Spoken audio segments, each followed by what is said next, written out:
Shalom. First and foremost, I want to give all praises, honor, and glory to Yahweh, Bahasham, Yahweh Shai, Bahasham, Mercha Kodesh. Double honors to the elders and the apostles of Great Millstone, and peace and blessings to the elect. And today we're going to go into the book of 2 Kings, the 15th chapter, continuing with the succession of kings, right, of the northern and the southern kingdom.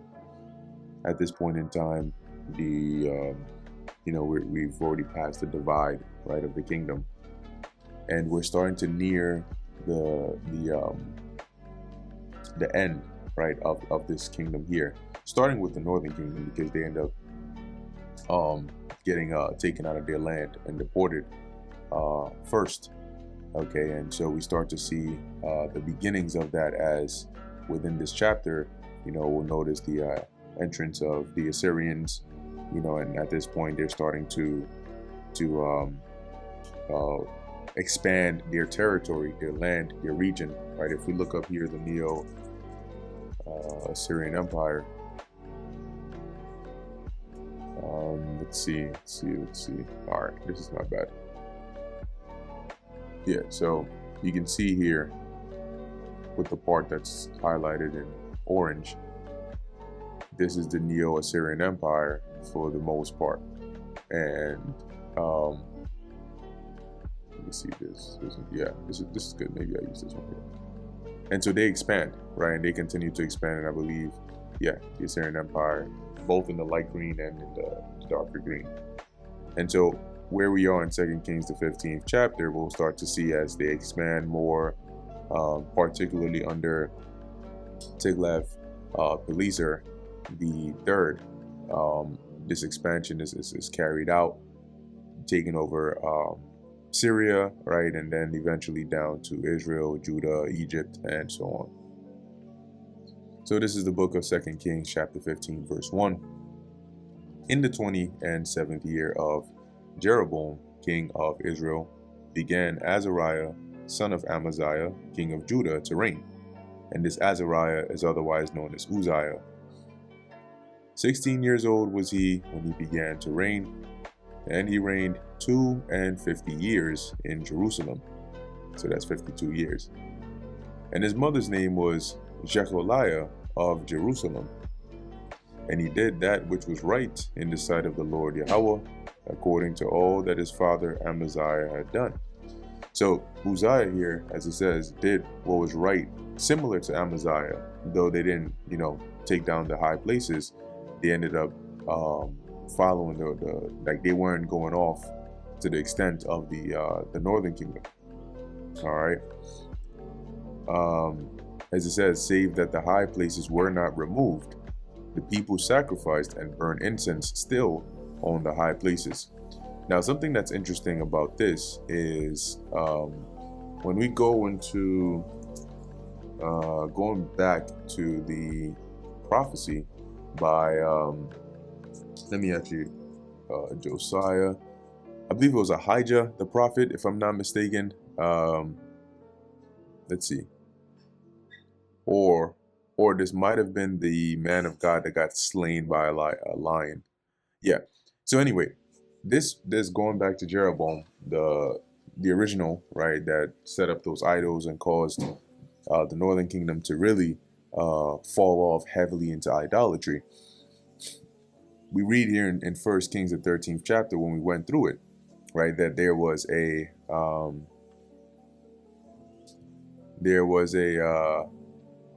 man of God who was sent to Jeroboam, right, to go and speak against him. And he mentioned here, right, in verse 2, it says, and he cried against the altar in the word of the Lord Yahweh, and said, O altar, altar, thus saith the Lord Yahweh, behold, a child shall be born unto the house of David, Josiah by name, and upon thee shall he offer the priests of the high places that burn incense upon thee, and men's bones shall be burnt upon thee. And let's see. Yeah, and then he basically mentions this here. But when we go, as we get to the part of Josiah coming on the scene, you'll notice that there's a lot of things that he does similar to that, and so one thought that came to mind here is interesting because, yeah, I don't remember in particular, but we'll find out when we get there. But I believe he ends up, as he does this purge, right, he ends up having the high places be taken down and so on and so forth. So it's just interesting how it's almost like the Lord had these kings prior to Josiah not take down the high places, though they didn't go off and they walked in the ways that were right before the Lord, but they just didn't do that, until Josiah came on the scene to fulfill that, or to, play that role. Just something that came to mind here. Anyway, continuing verse 4. Actually, I read that. Verse 5. And the Lord Yahweh smote the king so that he was a leper unto the day of his death, and this king being Uzziah, and dwelt in a several house. And we can look up this several house here, but you can imagine that the leprosy he was struck with made it so he couldn't dwell amongst, because in ancient Israel you had a separation between the lepers and everybody else. So, and you can actually look up here, is leprosy, I believe it is, but let's see.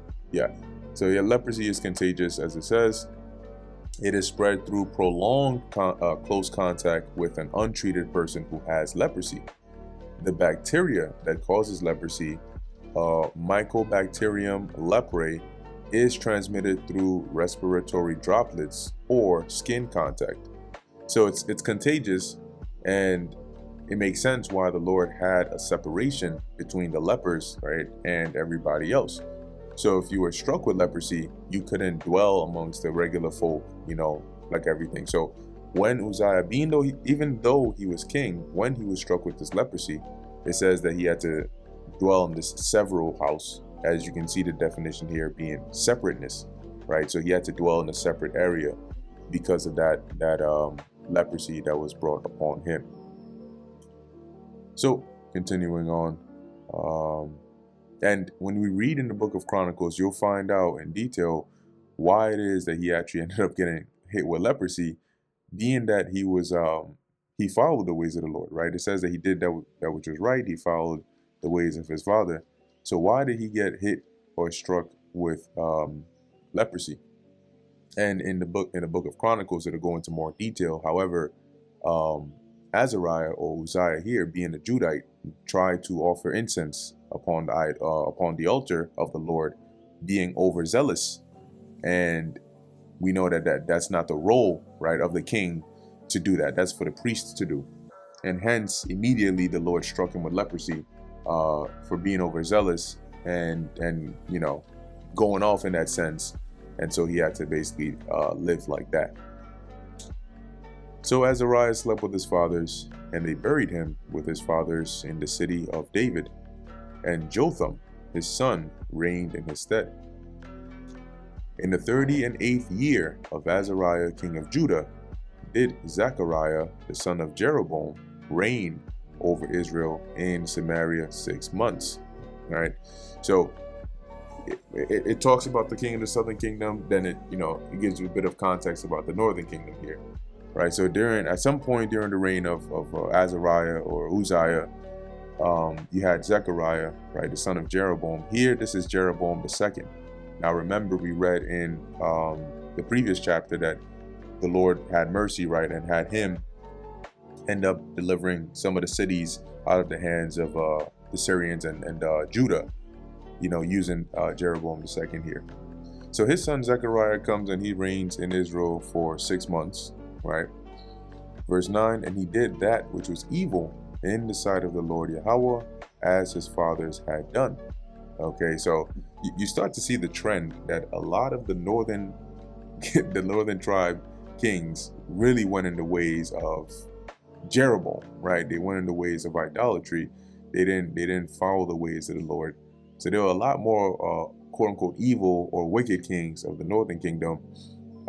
As where you did have some in the southern kingdom, don't get it twisted, but there were a lot more that followed the ways of the Lord in the southern kingdom than those of the northern kingdom. So he does evil, right, in the sight of the Lord. He departed not from the sins of Jeroboam the son of Nebat, who made Israel to sin. And Shallum, the son of Jabesh, conspired against him, and smote him before the people, and slew him, and reigned in his stead. And this being Zechariah that was slain. So you also notice that there's as where in the southern kingdom, you did have some conspiracies here and there. However, it was closer to a dynasty, right? In the sense that it was the line, right? That this king dies, his son reigns, his son reigns, his son reigns. And so that line or that lineage is preserved. And as a matter of fact, the Lord said that he would have it to where there would be a light, you know. Let me see if I can find that precept. Let's see, a light always. Verse 1 Kings 11:36, and unto his son will I give one tribe, that David. So this was I believe this is when the prophet was speaking to Jeroboam, talking about how the kingdom would be rent from Solomon, and a portion will be given to Jeroboam.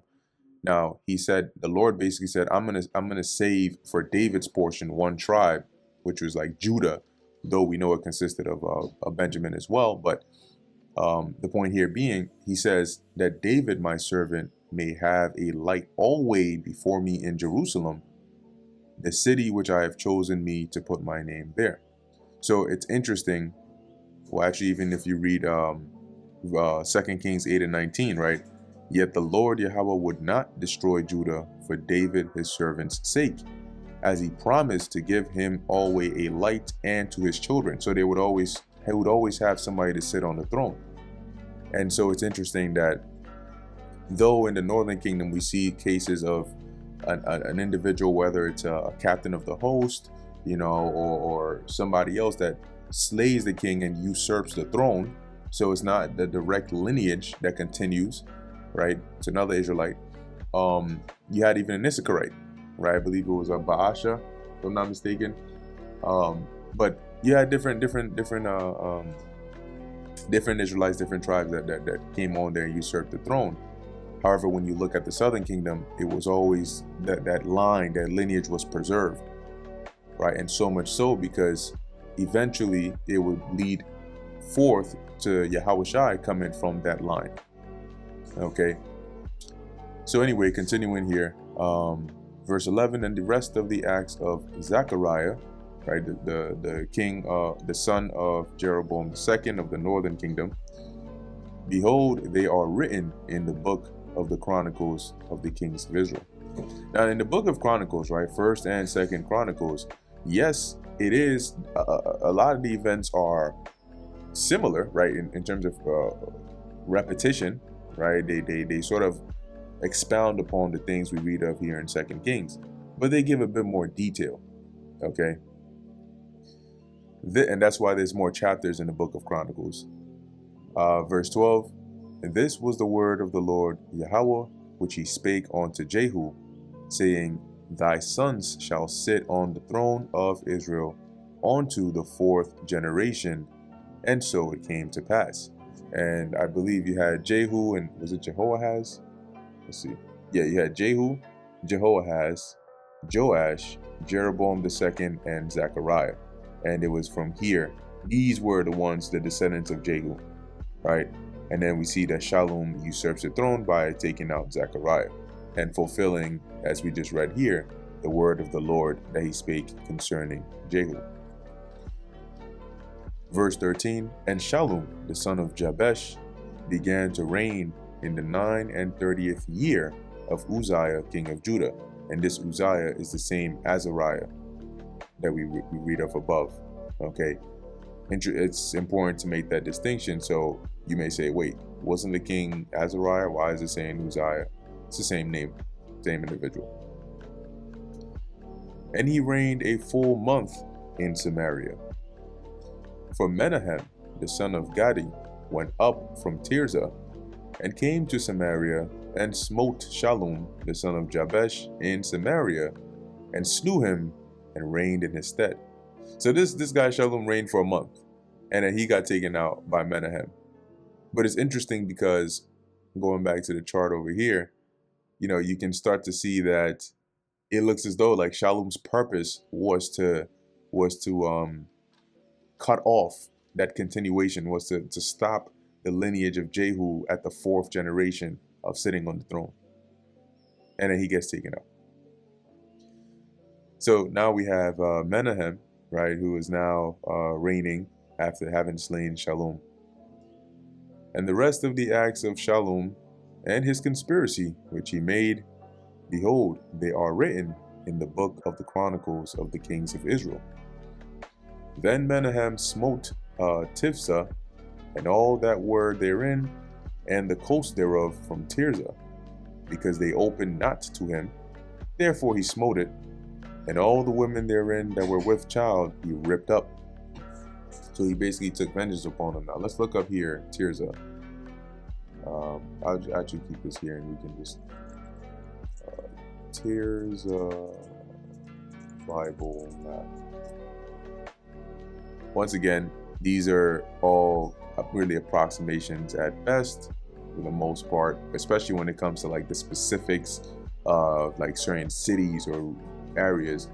When it comes to regions, because they're so large, it's easier to pinpoint a particular region, right? But when it comes to specific cities, it'd be hard to identify those, especially going back to the ancient world. So anyway, they placed Tirzah somewhere around here, but we can see it's within the territory near Samaria and so on. So the inhabitants didn't want to allow Menahem in. So when he got the opportunity, he went up there, took it over, and pretty much did a lot of harm over there. You can imagine the ripped up, similar to what Antiochus, did with the women, right?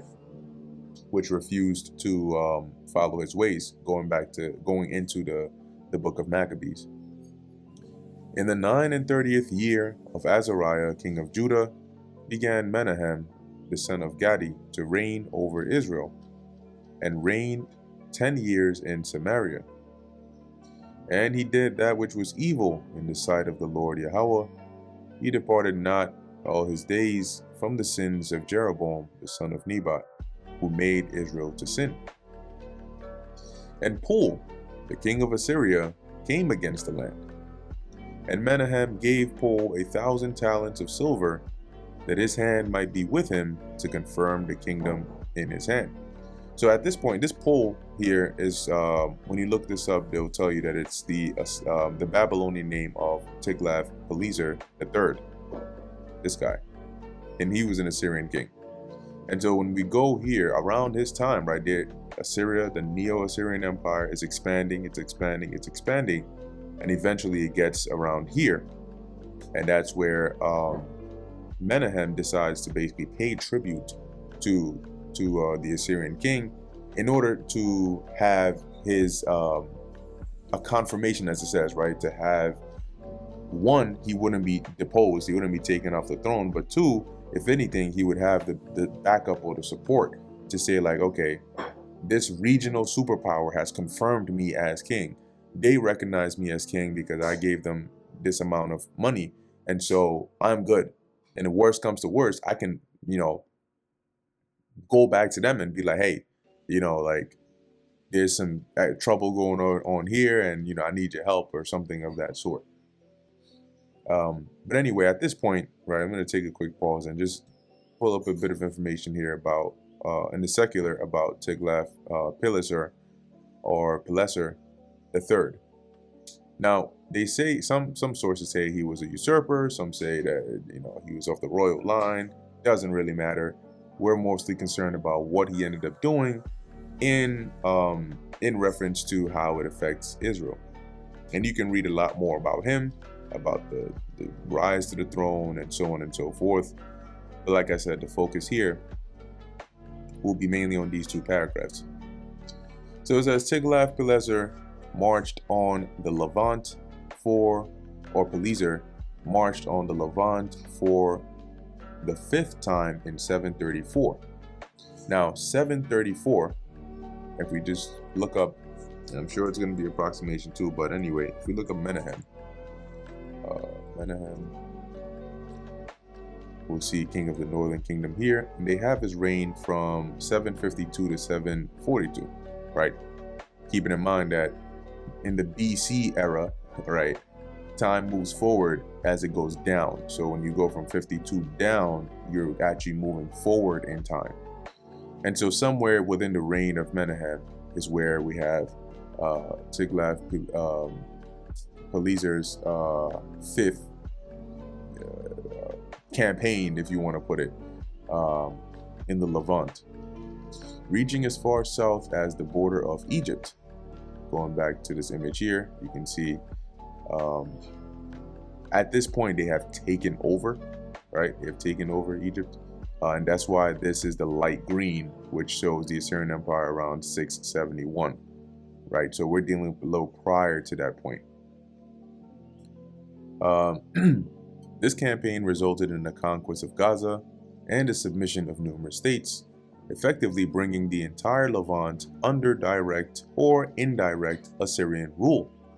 And the Levant is mainly this region here. Okay, so this is now under Assyrian rule. Assyria and Egypt shared a border for the first time in history. Ascaluna, Judah, Edom, Moab, and Ammon, and the Muna Arab tribe all began paying tribute to Tiglath-Pileser. By extending his control throughout the Levant, Tiglath-Pileser formed a semicircle of control around Israel and around Damascus and cut them off from Egypt, which had at times offered support to the Levantine states. So by basically building this, this control and being the sort of like intercepting between Egypt's access to Israel, now he's basically cut that off. And with having control, the reason this area later came to be known as Coal Syria was like a hotcake is because a lot of this region is desert or mountain range and so on. That's why you don't see really much cities and stuff going on around here. So a lot of the travel or movement of goods would go through the Levant or through Israel. Whether you're going from Damascus down to Egypt or up north or anywhere, right? From Asia Minor, where they had a lot of goods over there as well, coming down south, unless you were trying to go by water, which would be more expensive, because if you look at an entourage going by land, it can be a really long train, right? Camels and all that. But if you want to go by ship, you need multiple ships. That's going to cost you money. It's going to cost you more to try and get goods overseas down here than if you were to go on land. So that's why this was very crucial, all right? i.e. trade routes that were sort of established here. And King Solomon capitalized off of that, which also helped in making Israel very rich. So having control of this region was very crucial. And the Assyrians at this point had now done that. We were reading over here. So, where are we? The Assyrian efforts resulted in Aram Damascus becoming both geopolitically isolated and without a large enough food supply to feed its people. Now, one thing about Egypt is they had a large grain supply. So much so that when we go into the future, right, as the Romans come into the picture, you'll see that a lot of the tension, the back and forth that was during the Syrian wars between the Seleucids and the Ptolemies was over this region here. Now, when Antiochus, I believe this was Epiphanes at this point, tried to step over, right, and get up in here to gain that control of Egypt, they sent to Rome. And they said, hey, this guy is trying to take us over. And Rome, that's when Rome sent that general, right, Laenus, Gaius Laenus Popilius, if I remember his name correctly. And he came in and stopped Antiochus there, because they said, we will not have our supply of grain from Egypt affected because of you. So Egypt definitely was able to, they had they had the Nile River right there. So when it came to like agriculture and, products. They were pretty rich in that as well.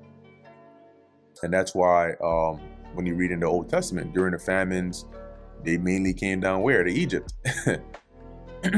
Because when you go back to the time of the Exodus, remember that a part of what the Lord told Israel while they were in the wilderness was that I'm taking you to a land where your survival is dependent upon me. The reason being, where you are, you don't have, similar to Egypt, how they have the Nile River here, and it's easy to build irrigation systems and be able to really get that rich soil and grow those crops and have surplus that you can use to weather famines and so on. You don't have that over here. Your water supply over here is going to come from rain, right? The former and the latter. And that rain is going to be by me. And you're basically living on a hill, right? Hill country over here. And then you go down to the coast, which is the border of the Mediterranean over here. But if I don't send you water, rain, and there's a drought or things get hard, you're screwed. That's why you would often hear the Lord will send famine as one of the main plagues of Egypt or of Israel. And that's because it was very easy to do that, because they didn't have some like readily accessible body of water here. If you try to go to the Dead Sea, you're not going to grow any crops using water from there. It's called the Dead Sea for a reason. The salt levels in that water were way too high to sustain life. So we were pretty much at the mercy of the Lord. All right. Anyway, going back to what we're reading here, in 733, Tiglath-Pileser resolved to cement his conquest. In this year, he again campaigned against Aram Damascus, still the strongest remaining native state in the region, which was supported by the Assyrian tributaries Tyre and Ascaluna, as well as Israel. In 732, Damascus fell, and Tiglath-Pileser annexed the lands of Aram Damascus. Now, it's not fully clear if this was around the same time where I believe it was Ahaz ended up hiring or getting help from the Assyrians against the Syrians. But in any case, that also happens, which we'll read about soon, possibly in the next chapter or so. In the same conflict, Tiglath-Pileser also captured Tyre and defeated Israel, which he divided in half. Now, this ends up coming after where we're reading of here. And this goes into that the deportation of the Israelites from their lands. Continuing here, annexing and the northern portion of the kingdom as the province Megiddo, and subjugating the southern portion as a vassal kingdom. The weakened and enormous reduction in size of Israel was seen by the Israelites as vindicating predictions of impending doom, which really would be prophecies, made by the prophet Amos a few decades prior. And when we get to the book of Amos, we'll address that. So, going back and continuing in 2 Kings 15, you had Menahem, and when Tiglath-Pileser came, he paid him off so that he would be able to retain power in the region. And Menahem exacted the money, because it was 1,000 talents of silver. That's a lot of money. And so in order to get that money, guess what? He took it from Israel. So he exacted the money, as it says here, of Israel, even of all the mighty men of wealth, of each man 50 shekels of silver, to give to the king of Assyria. So the king of Assyria turned back and stayed not there in the land. And the rest of the acts of Menahem and all that he did, are they not written in the book of the Chronicles of the Kings of Israel? And Menahem slept with his fathers, and Pekahiah his son reigned in his stead. So now we are here at this point. You had Menahem. So at this point, still Uzziah is still in power. So Menahem reigns, and then his son Pekahiah now comes up into power. In the 50th year of Azariah, king of Judah, Pekahiah the son of Menahem began to reign over Israel in Samaria, and reigned 2 years. And he did that which was evil in the sight of the Lord Yahweh. He departed not from the sins of Jeroboam the son of Nebat, who made Israel to sin. But Pekah, the son of Remaliah, a captain of his, so a captain of, and it was usually the captains here, man, but a captain of Pekahiah, called Pekah, conspired against him and smote him in Samaria, in the palace of the king's house, which Argob and Ariah, with Argob and Ariah, so these were the conspirators, and with him 50 men of the Gileadites, and he killed him and reigned in his room. And so when we take a look here, we'll see getting to the end of the reign of Uzziah, Pekah basically assassinates or takes out Pekahiah, and then he comes and reigns. And the rest of the acts of Pekahiah and all that he did, behold, they are written in the book of the Chronicles of the Kings of Israel. In the 52nd year of Azariah, king of Judah, Pekah, the son of Remaliah, began to reign over Israel in Samaria, and reigned 20 years. And he did that which was evil in the sight of the Lord Yahweh. He departed not from the sins of Jeroboam the son of Nebat, who made Israel to sin. In the days of Pekah, king of Israel, came Tiglath-Pileser, king of Assyria. So now he's referred to as Tiglath-Pileser. Back then he was referred to as Pul.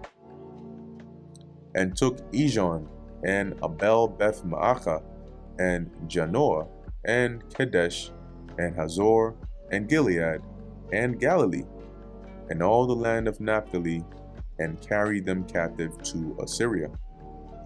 So, and that's what we sort of read about, how he came and took some portions here. Now, this event in which Tiglath-Pileser ends up coming and taking over these regions. These are regions of Israel. Galilee, right? Gilead, Naphtali, like these are regions of Israel. And so Tiglath-Pileser comes and takes these regions here. And as it says, he carries them captive to Israel. So he ends up taking them from their lands and moves them over to captive to Assyria, not to Israel. And when we go here, I'm just going to pull this up real quick. Into the book of Tobit, we'll see that I think even in the first chapter here, Tobit makes reference to that because he happened to be one of the captives that was taken by the Assyrians. So we'll just read this portion real quick. This is Tobit chapter 1 verse 1, the book of the word. So now you get a sense of around what time period did Tobit live. Okay, and that would be right around this time of in 2 Kings, right around the time of Pekah, and Tiglath-Pileser the third, and so on. So that puts him right around what 7 to 730s or so BC. So it says here, the book of the words of Tobit, the son of Tobiel, the son of Ananiel, the son of Aduel, the son of Gabiel, of the seed of Asael, of the tribe of Naphtali, who in the time of Enemessar, now keep in mind, right, the names are slightly different here in the Apocrypha as they are in the Masoretic texts or the regular scriptures. So it says, who in the time of Enemessar, king of the Assyrians, was led captive out of Tishbe, which is the right city, or the right hand of that city, which is called properly Naphtali, in Galilee above Asher. And as we read of here, you can see Galilee was one of the regions and all the land of Naphtali. And so that included where Tobit was dwelling. So this confirms that, right? And let me see. It says here, I, Tobit, have walked all the days of my life in the ways of truth and justice, and I did many alms deeds to my brethren and my nation who came with me to Nineveh into the land of the Assyrians. And when I was in mine own country, in the land of Israel, being but young, all the tribe of Naphtali my father fell from the house of Jerusalem, which was chosen out of all the tribes of Israel, that all the tribes should sacrifice there, where the temple of the habitation of the Most High was consecrated and built for all ages. And then you go on and continue, and he basically talks about how he was one of those who, though he was of the northern kingdom, he would actually make the trip down to the southern kingdom, and he would come to the temple, and he would come there and keep the holy days, bring his offerings and so on and so forth. And so not going to really go into all those details. You can read that on your own time. But the point that I wanted to get here was relating and sort of tying in that contemporary being Tobit to the time or the period that we're reading of here in the book of 2 Kings, the 15th chapter. Verse 30. And Hoshea, the son of Elah, made a conspiracy against Pekah, the son of Remaliah. And we see here that Hoshea is now the last king of the northern kingdom before they all get carried into captivity. Remember, in verse 29, Tiglath-Pileser does not take all of them captive. He took a portion of them, right, out of the land captive, which I think we read over here, right, as he annexed the northern portion here. Okay, and so Hoshea, the son of Elah, made a conspiracy against Pekah, the son of Remaliah, and smote him and slew him, and reigned in his stead in the 20th year of Jotham, the son of Uzziah. And if we go back to the chart, we'll see here that at this point in time, let's see. Okay, I guess over here he didn't really link it too well, right? But in any case, as we're reading here, Jotham being the son of Uzziah, he's reigning. During the time of his reign, this is when this happens. And the rest of the acts of Pekah and all that he did, behold, they are written in the book of the Chronicles of the kings of Israel. In the second year of Pekah, the son of Remaliah, king of Israel, began Jotham, son of Uzziah, king of Judah, to reign. 25 years old was he when he began to reign, and he reigned 16 years in Jerusalem. And his mother's name was Jerusha, the daughter of Zadok. And he did that which was right in the sight of the Lord Yahweh. He did according to all that his father Uzziah had done. Howbeit the high places were not removed, the people sacrificed and burnt incense still in the high places. He built the higher gate of the house of the Lord Yahweh. So he did all these things, but the high places, the groves, the different altars that the people worshipped upon in the land, they weren't taken down. Now the rest of the acts of Jotham and all that he did, are they not written in the book of the Chronicles of the kings of Judah? In those days, the Lord Yahweh began to send against Judah Rezin, the king of Syria, and Pekah, the son of Remaliah. And if we go back up here, yes, we read about Hoshea, right? I think he came up here and see if that's, yeah, we read about Hoshea. That was a mention of what ended up happening, right? But here when it says in those days, and now it's given an account to say around this time, right? So now it goes back a bit to the time of Pekah, right? And Rezin, and then it's going to give us an account of some of the things that happened around then. Right, so in those days, the Lord Yahweh began to send against Judah Rezin, the king of Syria, and Pekah, the son of Remaliah.